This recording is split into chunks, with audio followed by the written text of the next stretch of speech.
Okay, we're going to talk about batteries in this video.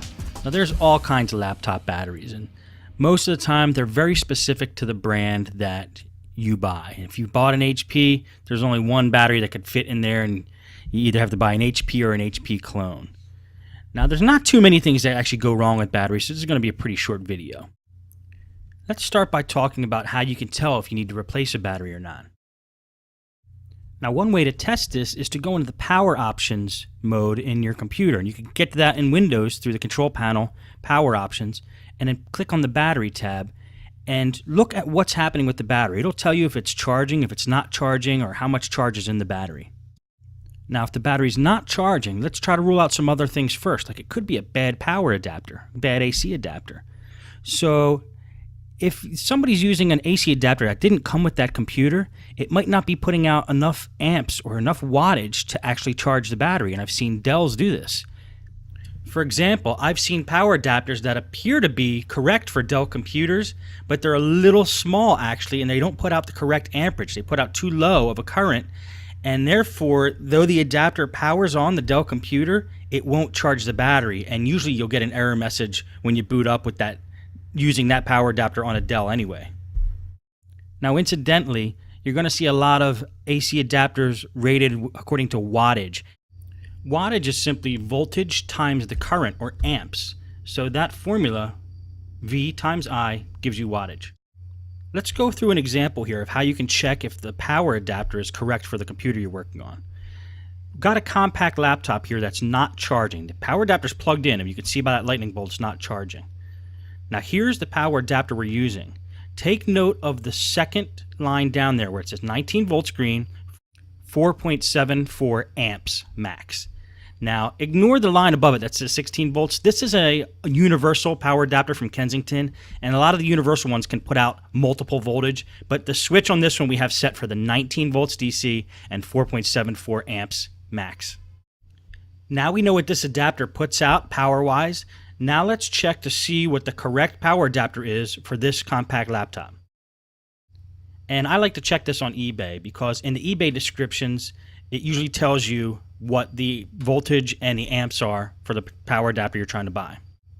Okay, so just go to eBay and do a search for whatever the laptop model is, compact M2000 adapter. It's going to bring up a long list of results.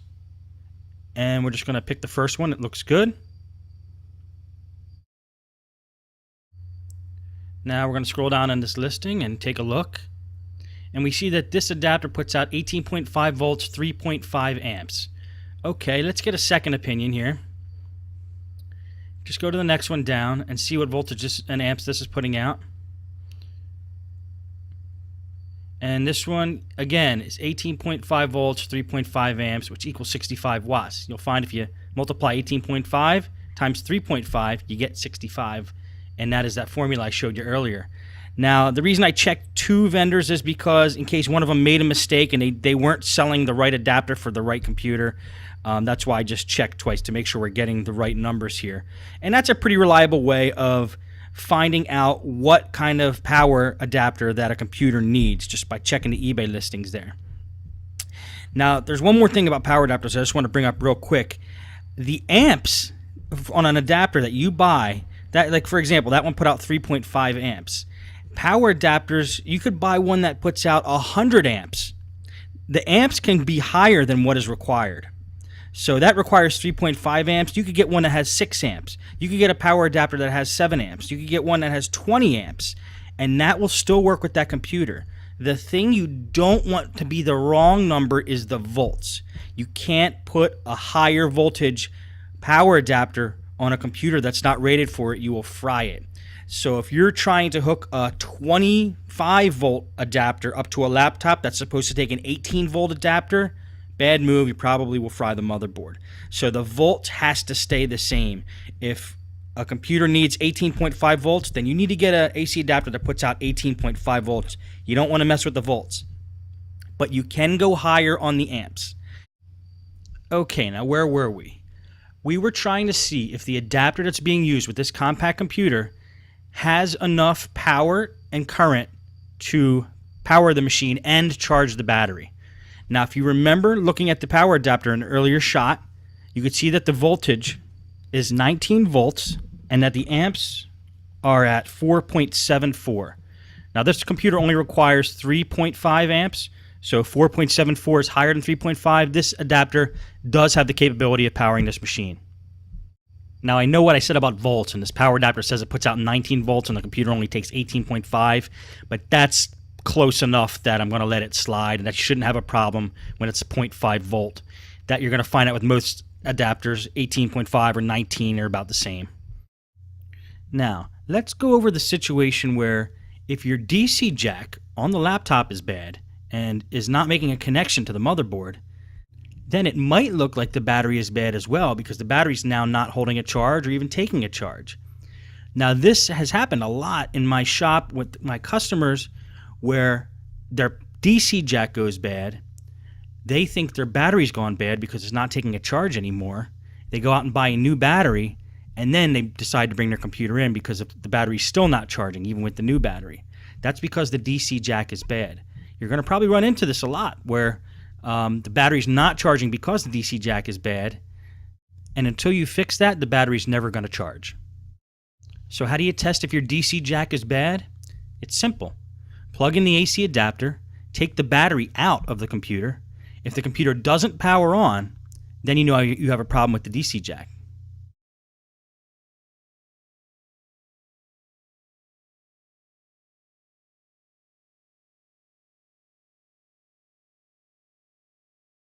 If the computer does power on, you can throw the battery back in and see if it charges.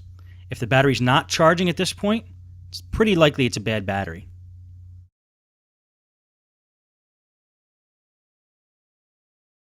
Now, it can also be, but it's pretty unlikely, that the charging mechanism inside the computer, like on the motherboard, is bad.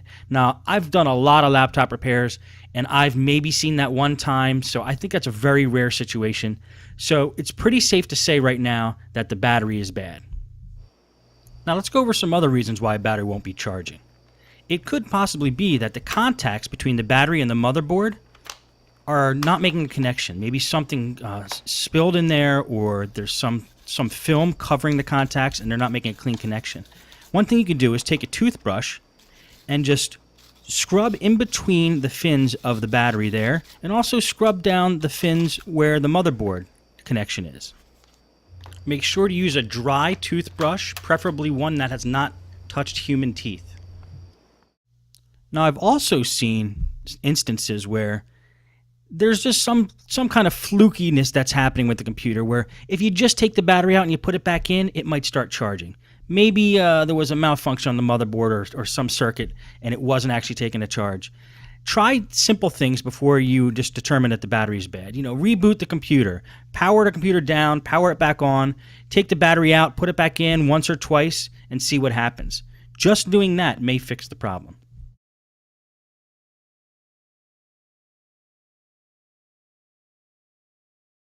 Now, if you've done all the above and you're fairly certain that the battery is bad, it's time to buy a new battery. So I'm going to do a walkthrough here of how I buy a battery for my customers or even for myself, and the process that I use to do that. You guessed it, eBay. I love using eBay to buy specialized parts for laptops. It includes batteries, motherboards, screens, and that kind of thing. And here's the process I use to buy batteries on eBay. We're at the home screen of eBay here. The first thing you do is just type in the model number of the computer. This is a Compaq M2000, and then the word battery. We'll probably get a lot of listings for that. And then a little later I'll show you a different way, which might be better. It yielded 645 results. Now that's a lot. When I get that many results, I actually like to sort it by price, because that's too many to go through one by one, so we might as well try to get the cheapest ones first. And I like to order from this country. I'm in the U.S., so I like sellers that ship from the U.S. New Jersey is one state away from me, so that might be pretty good. Let's click on this and see how good it is. It's a good price, $35.90. The seller has tons of feedback and a 99.3 feedback rating. I love eBay because of the feedback rating. It's something you can't find at a lot of other places. Some people are afraid and get the wrong idea about eBay, but I actually like eBay because of the feedback rating.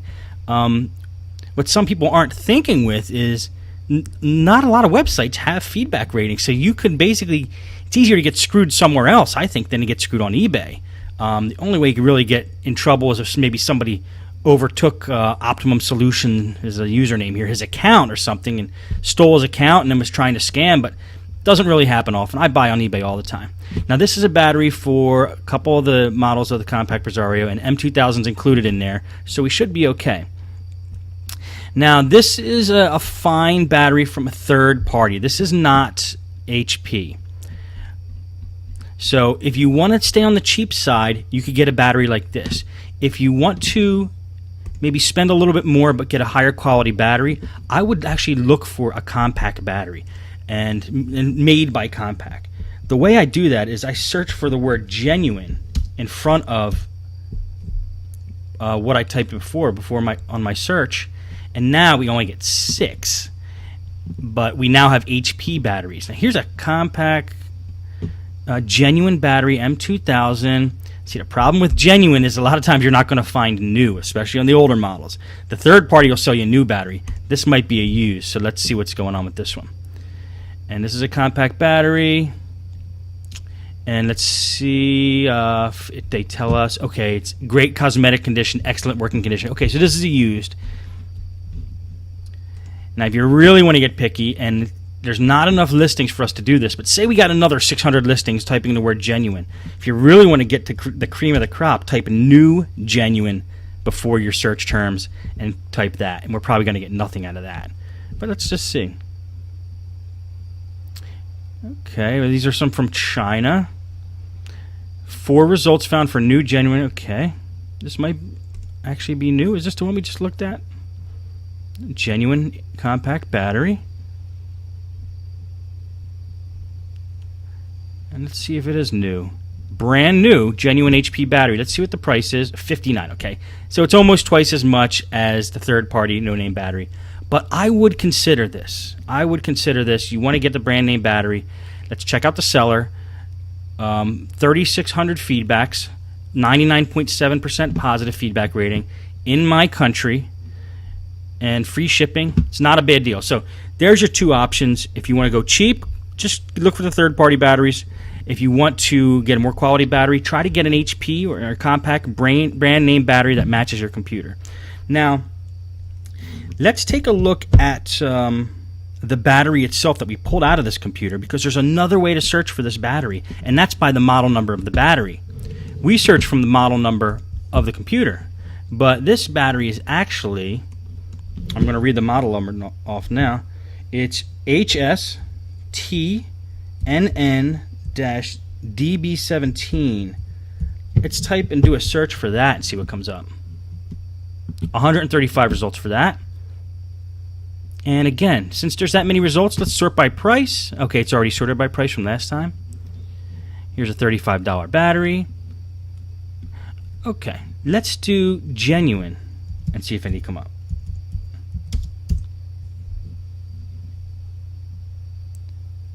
Five results for genuine. Decent prices for a genuine, but they look like they're used. And if we type new genuine, again, we're probably going to get almost nothing. There's new genuine. There's only 2. One's 52 and one's 78. So that's pretty much where you're going to be ending up. Usually, for almost any battery, you're going to find a $35, $30 will get you a third-party new one. And around between 60 and up to 90, you can get a new genuine one. It's all up to you.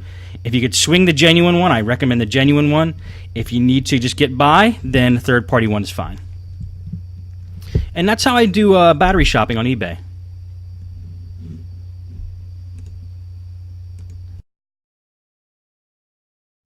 This video actually turned out to be longer than I thought, but the last thing I want to talk about now is installing and removing batteries. You got your battery, you bought it on eBay or wherever you got it, got delivered, and now it's time to install it or take an old one out. Most laptops have a little slider on the bottom side of the case, usually with a little battery icon next to it. All you do is pull that lever, and the battery comes right out. This is how you remove a battery on an older Dell. This old Toshiba has a simple slider, as well as this Sony Vaio.